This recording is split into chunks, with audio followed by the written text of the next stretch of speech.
ഒരിക്കൽ കൂടി കേരള ടെക് അക്കാഡമിയുടെ ഒരു പുതിയ എപ്പിസോഡിലേക്ക് സ്വാഗതം.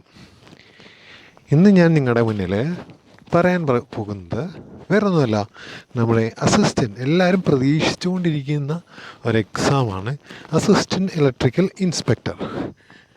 നമ്മുടെ ഇലക്ട്രിക്കൽ ഇൻസ്പെക്ടറേറ്റിൻ്റെ കീഴിൽ വരുന്ന ഒരു പോസ്റ്റാണ് അസിസ്റ്റൻറ്റ് ഇലക്ട്രിക്കൽ ഇൻസ്പെക്ടർ. അപ്പോൾ അതിൻ്റെ എക്സാം എന്തായാലും എൻ്റെ നോട്ടിഫിക്കേഷൻ ഏകദേശം തൊട്ടടുത്ത് ഇപ്പം അടുത്ത ദിവസങ്ങൾ തന്നെ 2-3 ദിവസത്തിനുള്ളിൽ തന്നെ പുറത്താവുമെന്ന് തന്നെയാണ് നമ്മുടെ ഒരു പ്രതീക്ഷ. ഓൾറെഡി നമുക്കതിൻ്റെ ഒരു ന്യൂസ് പേപ്പറിൽ പ്രസിദ്ധീകരിച്ചിട്ടുണ്ടായിരുന്നു. അത് ഞാൻ പറയാം, ഇതായിരുന്നു നമ്മുടെ ന്യൂസ് എന്ന് പറയുന്നത്. കാറ്റഗറി നമ്പർ 132/2020 ആണ്. അപ്പോൾ എല്ലാവരും ഈ ന്യൂസിൻ്റെ ഒരു കോപ്പി ഞാൻ എന്തായാലും ഈ ഇമേജ് എന്തായാലും ഞാൻ ഇതിൻ്റെ ഡിസ്ക്രിപ്ഷൻ ബോക്സിൽ അതിൻ്റെ ലിങ്ക് കൊടുക്കാം. അതേപോലെ ഞങ്ങളുടെ ടെലഗ്രാം ചാനലിലും ഇതിനെക്കുറിച്ച് അല്ലെങ്കിൽ ഈ ഒരു ഇമേജ് ഇടുന്നതാണ്.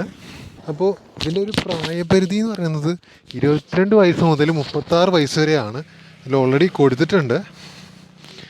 അതായത് 2/1/1984 1/1/1998 ഇടയിൽ ജനിച്ചവരായിരിക്കണം. ഓക്കെ. 3% ഒഴിവുകളും ഭിന്നശേഷി വിഭാഗത്തിൽപ്പെട്ടവർക്കാണ്. ഇതിൻ്റെ ഒരു ശമ്പളം എന്ന് പറയുന്നത് 39,500 മുതൽ 80,000 രൂപ വരെയാണ്. അപ്പോൾ ഇതിൻ്റെ അടുത്ത് എനിക്കൊരു സംശയം എന്ന് പറയുന്നത് ഇത്ര ഒഴിവുകൾ ഉണ്ടാവുമെന്നാണ്. അപ്പോൾ നമുക്ക് കഴിഞ്ഞ വട്ടം വിളിച്ചപ്പോൾ ആകെ 9 ഒഴിവുകൾ മാത്രമാണ് പറഞ്ഞിട്ടുണ്ടായിരുന്നുള്ളൂ. അപ്പോൾ കഴിഞ്ഞ വട്ടം 9 ഒഴിവുകളാണ് റിപ്പോർട്ട് ചെയ്തിട്ടുണ്ടായിരുന്നുള്ളൂ. പക്ഷേ ഇതിൻ്റെ ഒരു ഇൻഡിക്കേറ്റ് ചെയ്യുന്ന ഒരു ഫാക്ടർ എന്ന് പറയുന്നത് 98 അഡ്വൈസ് പോയിട്ടുണ്ട്. അതുപോലെ ഇപ്രാവശ്യം ആകെ 4-5 ഒഴിവുകൾ മാത്രമാണ് റിപ്പോർട്ട് ചെയ്യാൻ പോകുന്നതെന്നാണ് ഞങ്ങൾ അറിയാൻ കഴിഞ്ഞത്. അപ്പോൾ നിങ്ങൾക്ക് ഏകദേശം ഒരു ഇത്ര തന്നെ പ്രതീക്ഷിക്കാം. ഒരു അഡ്വൈസ് അല്ലെങ്കിൽ നിങ്ങൾക്ക് ഒരു വേക്കൻസി ഏകദേശം ഇത്ര തന്നെ പ്രതീക്ഷിക്കാമെന്നാണ് ഞങ്ങൾ കരുതുന്നത്.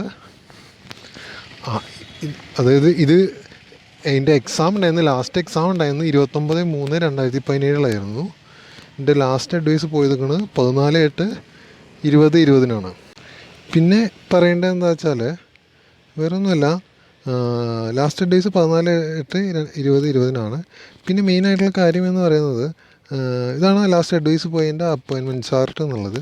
ഇതിൽ ഓപ്പൺ കാറ്റഗറിയിൽ നിന്ന് 43 പേർക്കും പിന്നെ ബാക്കിയൊക്കെ നമ്മുടെ BC, NJD അതേപോലെ NDA കാറ്റഗറിയാണ് വരുന്നത്.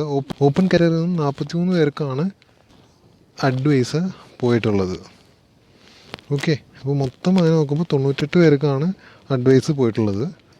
അപ്പോൾ ഇത് എല്ലാവർക്കും വളരെ നല്ലൊരു ഓപ്പർച്യൂണിറ്റിയാണ്. എല്ലാവരും നന്നായി പഠിച്ച് എക്സാം എഴുതാൻ നോക്കുക. ഈ ഒരു ഇൻഫർമേഷൻ നിങ്ങൾക്ക് ഷെയർ ചെയ്യാനാണ് ഞാൻ ഈ വീഡിയോ ഇട്ടിരിക്കുന്നത്. ഇത് ആർക്കൊക്കെ അപ്ലൈ ചെയ്യാമെന്ന് നിങ്ങൾ ചോദിക്കുമ്പോൾ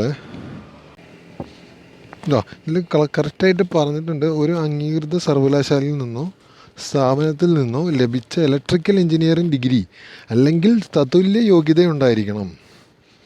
ഇതാണ് കേട്ടോ, ഇലക്ട്രിക്കൽ ഡിഗ്രി വേണം. ഇലക്ട്രിക്കൽ എഞ്ചിനീയറിംഗ് ഡിഗ്രിയാണ് ഇതിന് വേണ്ടത്. അല്ലെങ്കിൽ നിങ്ങൾക്ക് നിങ്ങളുടെ ഉള്ള ഡിഗ്രി ഇലക്ട്രിക്കൽ എഞ്ചിനീയറിംഗ് ഡിഗ്രി ആയിട്ട് താരതമ്യപ്പെടുത്താൻ സാധിക്കണം. അത് നിങ്ങൾക്ക് പ്രൂവ് ചെയ്യാൻ പറ്റണം ഇലക്ട്രിക്കൽ എഞ്ചിനീയറിംഗ് ഡിഗ്രിയുടെ ഇക്വലൻ്റ് ആണെന്ന്. അങ്ങനെയാണെങ്കിൽ മാത്രമാണ് നിങ്ങൾക്കിത് അപ്ലൈ ചെയ്യാൻ പറ്റുള്ളൂ. അതായത് മെയിനായിട്ട് BTech ഇലക്ട്രിക്കൽ ആൻഡ് ഇലക്ട്രോണിക്സുകാർക്കാണ് അപ്ലൈ ചെയ്യാൻ പറ്റുക. അപ്പോൾ എല്ലാവർക്കും ഈ വീഡിയോ ഇഷ്ടപ്പെട്ടെന്ന് വിചാരിക്കുന്നു. ഇഷ്ടപ്പെട്ട എല്ലാവർക്കും ഈ ഇൻഫർമേഷൻ ഷെയർ ചെയ്യുക. എല്ലാവരും പഠിക്കുക, എക്സാമിന് വേണ്ടി പ്രിപ്പയർ ചെയ്യുക. ഇതെന്തായാലും നമുക്ക് നല്ലൊരു ഓപ്പർച്യൂണിറ്റിയാണ്. കഴിഞ്ഞ 2016 ശേഷം പാസ്സായ എല്ലാവർക്കും ഉള്ളൊരു നല്ലൊരു ഓപ്പർച്യൂണിറ്റിയാണ്. അപ്പോൾ നന്ദി, നമസ്കാരം.